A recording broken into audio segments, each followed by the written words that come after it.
बिस्मिल्लाहिर्रहमानिर्रहीम। अस्सलाम वालेकुम students, welcome to 10th computer class. उम्मीद है आप खैरियत से होंगे। हम यूनिट नंबर 1 पढ़ रहे थे प्रॉब्लम सॉल्विंग मेथड के हमने पहले 3 स्टेप्स जो है ना रीड आउट कर लिए थे। आज हमने इसका स्टेप 4 रीड करना है, design algorithm and draw flowchart. ठीक है, इसका 4th स्टेप जो है वो क्या है, design algorithm and draw flowchart. तो सबसे पहले तो हमें ये पता होना चाहिए कि एल्गोरिदम होता क्या है। ठीक है, एल्गोरिदम क्या होता है एंड फ्लो चार्ट क्या होता है। तो एल्गोरिदम मैं पहले आपको बताती हूँ। एल्गोरिदम आपके पास फाइनाइट सेट ऑफ स्टेप्स होते हैं। ठीक है, फाइनाइट स्टेप्स होते हैं जो कि प्रॉब्लम सॉल्विंग में आपकी हेल्प करते हैं। ठीक है, लेट्स सपोज अगर मैं आपको कहती हूँ कि मैथ का कोई क्वेश्चन है कि x+5 x+2 मल्टीप्लाई करवाना है इनको। ठीक है, तो यहाँ पे क्या मैं कुछ स्टेप्स फॉलो करूंगी ना। लेट्स सपोज पहले मैं इनको मल्टीप्लाई करवाती हूँ, x²+2x+5x+10। फिर क्या करूंगी, इनको ऐड कर लूंगी। ठीक है, यानी ये कुछ स्टेप्स हम फॉलो करते हैं किसी भी प्रॉब्लम को सॉल्व करने के लिए।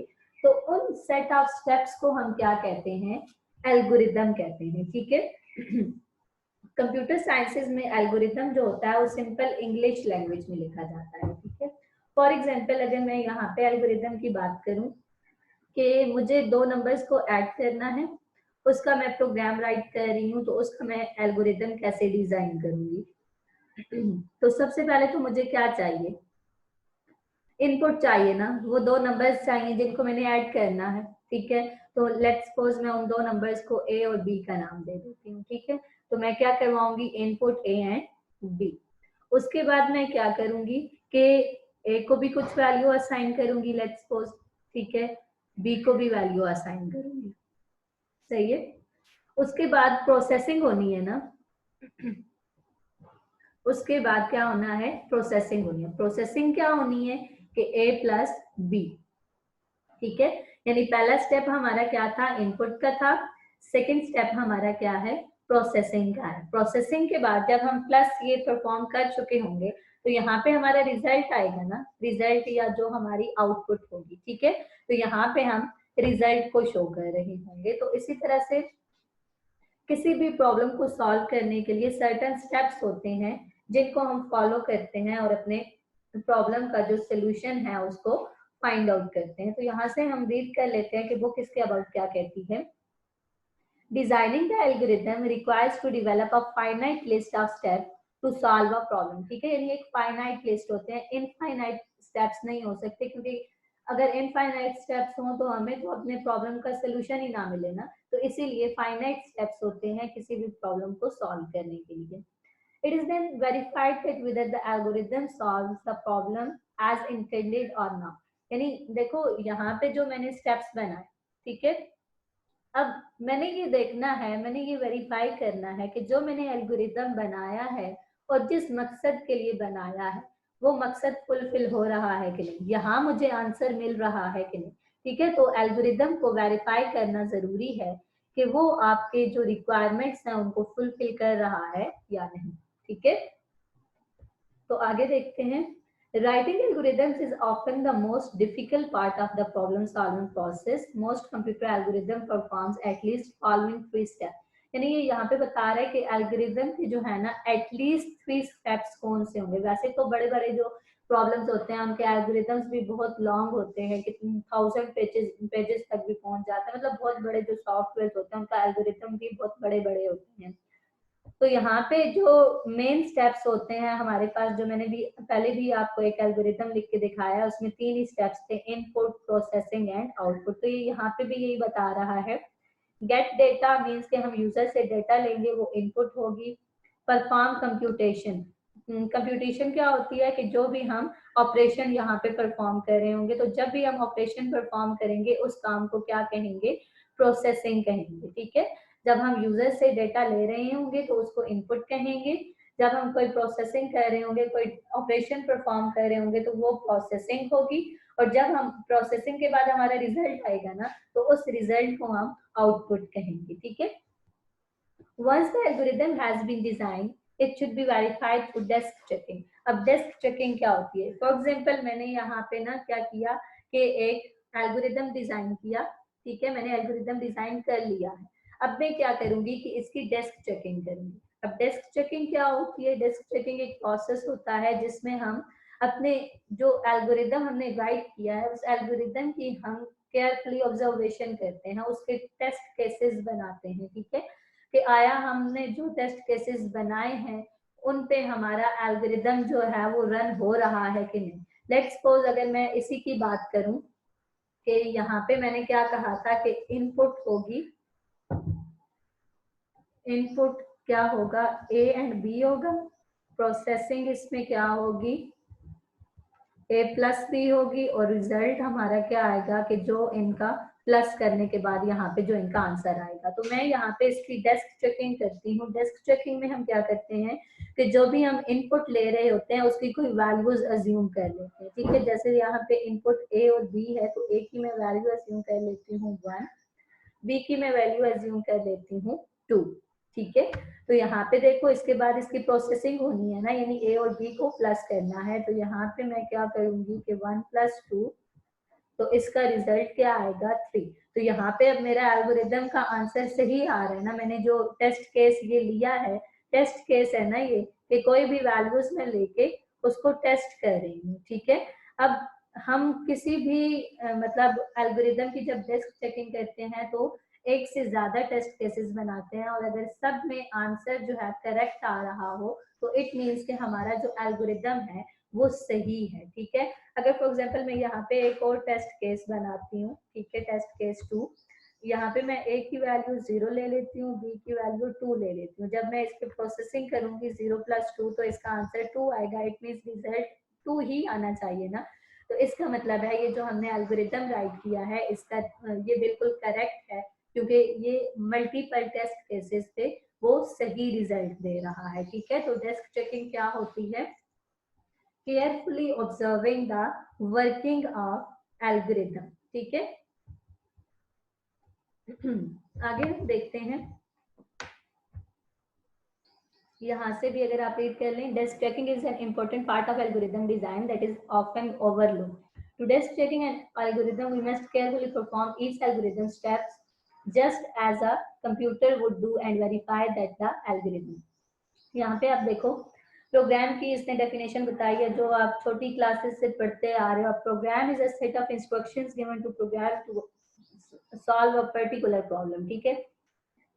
यानी प्रोग्राम क्या होता है, सेट ऑफ इंस्ट्रक्शंस होती हैं जो कंप्यूटर को दी जाती हैं क्या करने के लिए, एक प्रॉब्लम को सॉल्व करने के लिए, ठीक है। It is written in a programming language. Programming language आपको पता है क्या होती है, ठीक है, कि जो लैंग्वेज यूज करके हम अपना जो है प्रोग्राम राइट करते हैं कंप्यूटर को मतलब देने के लिए, कंप्यूटर को इनपुट देने के लिए, इंस्ट्रक्शंस देने के लिए, तो वो प्रोग्रामिंग लैंग्वेज होती है। डेस्क चेकिंग की यहाँ पे डेफिनेशन बताई गई है।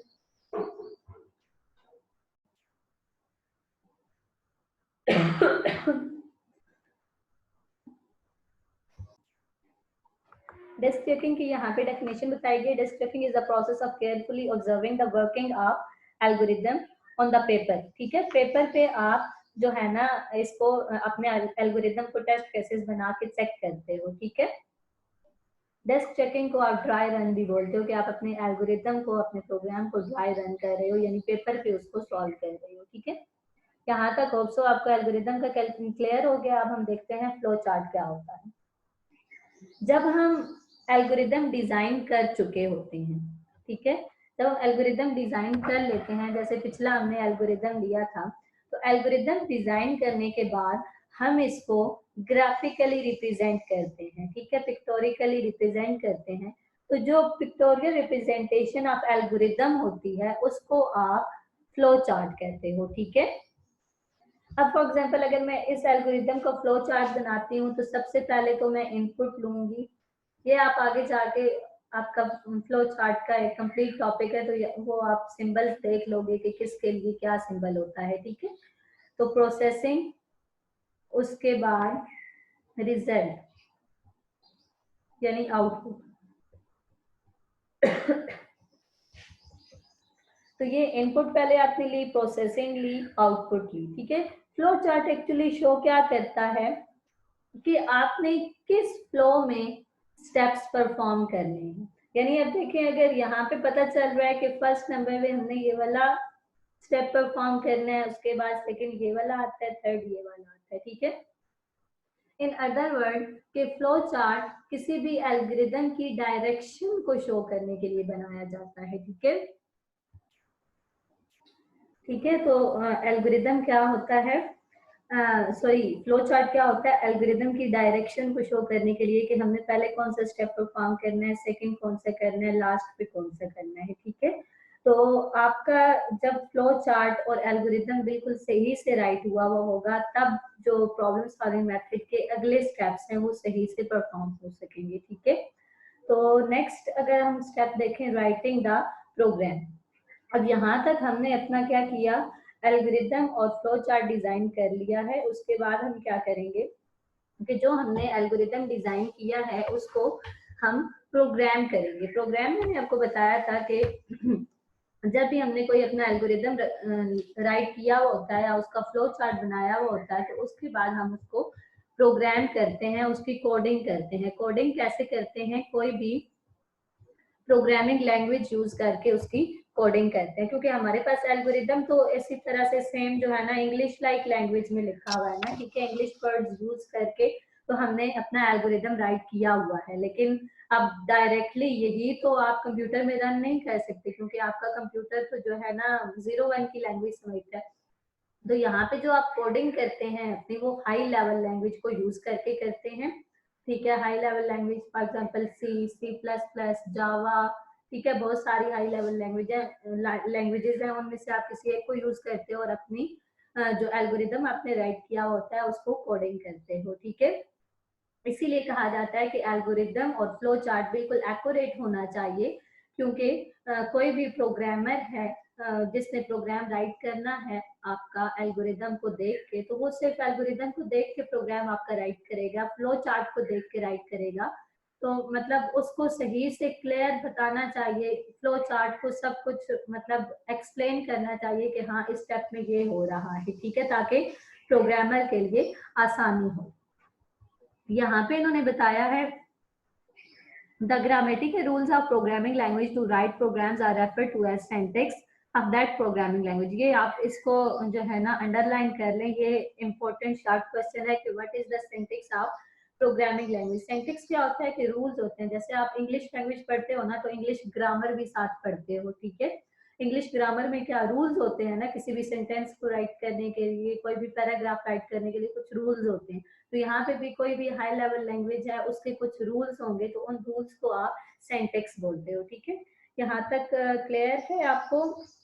स्टडी कीजिएगा, अगर मजीद कोई प्रॉब्लम हुई तो फिर डिस्कस कर लेंगे। अपना ख्याल रखिएगा। अल्लाह हाफ़िज़।